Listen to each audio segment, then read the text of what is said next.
Hey up everybody, my name is Joshua Morrison, director of Johnny Moz's Lessons in Confidence, and today I want to talk about Tower Bridge, right? One of the most famous monuments in London, next to, the Millennium Wheel, Big Ben, the House of Parliament, the Tower of London, all of that kind of stuff. Tower Bridge, one of the famous national monuments of this great city, right? And yet I'm looking at it right now, right, and I'm thinking something looks a little bit wrong with it. Why does it look like that? It looks a little bit wrong, strange somehow. And I think what it is that I'm sure in pictures that I've seen of it, or when I've seen it before, it wasn't that colour. I'm sure it never used to be grey.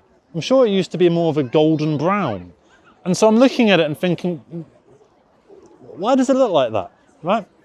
And it got me thinking about the Mandela effect. And the Mandela effect is basically in 1991, there were a load of news stories that got put out basically saying that Nelson Mandela had been assassinated or that he died suddenly, right? And he hadn't died, he was perfectly fine, he was alive. And he went on to live until 2013 when he died at the ripe old age of like 95 or something crazy like that. And so that is the Mandela effect. It's essentially, everyone is convinced that a certain thing happened or was the way that it was, but it turns out it never was that way. For instance, there's this cartoon called the Bernstein Bears, right? But apparently it was always known as the Bernstein Bears.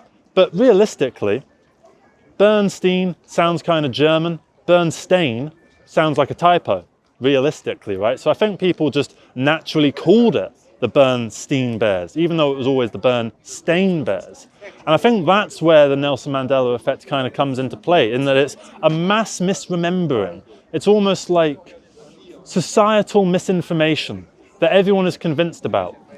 Like when I found out that it was the Bernstein Bears, it didn't really bother me that much because I'd never watched the Bernstein Bears when I was a kid, so I didn't really care. But Nelson Mandela, I was sure that he died in 1991. And then I found out he was still alive. And then about a year after that, he did die, for real. So it was a bit of a strange sort of, ooh, that was a bit odd. He was still alive. Oh, no, now he's gone again. It was that, right? And I think with this Tower Bridge, the fact that it's that colour is exactly the same thing. It's the Mandela effect. It's this misremembering of something. I don't think that it's a conspiracy. I don't think that, it always used to be golden brown and it always used to be like this. I mean, maybe they pressure washed it, Everything has a quite simple answer at the end of the day. It doesn't need to be some great big conspiracy. Why would they pretend that it's a different colour than it always was? What would it benefit them? It's the same way with the flat earth, for instance. What would the earth being flat, the earth being flat and we're trying to convince people it's round, what would that do to benefit the people that are doing the lie, right? And so with the Tower Bridge, right, what would it do to benefit them to lie to everyone and tell them it's a different colour than it actually is? So I think it's just the fact that I misremembered it, or possibly that they've done a pressure wash on it, or that they've, bleached it or something like that. Perhaps, I'm not entirely sure.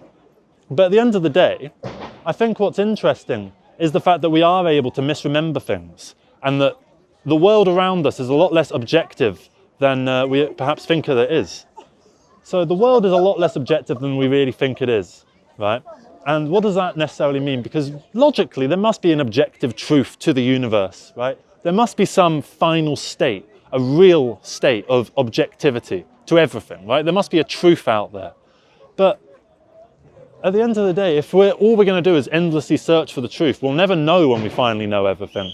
So how are we going to be fully aware of what is around us unless we're just aware of our interpretations of what's around us? And with this Tower Bridge, that is the colour that it is. That's fine at the end of the day. So, yeah, I don't really have a big sort of point to make about this. I just thought it was interesting that I thought this was a different colour than it actually is. And so, yeah, thank you very much for watching, everybody. Hope you have a good rest of the day. Leave your comments below. What colour did you think the Tower Bridge was? Did you think it was a different colour than it actually is? What colour did you think it was? Maybe it was blue. I'm sure that the suspension parts of it never used to be that sort of turquoisey colour. I thought they used to be just brown, but apparently not. So I find that kind of interesting, a little bit weird, and that's why I wanted to share this with you. So thank you very much for watching, everybody. Take care and bye-bye.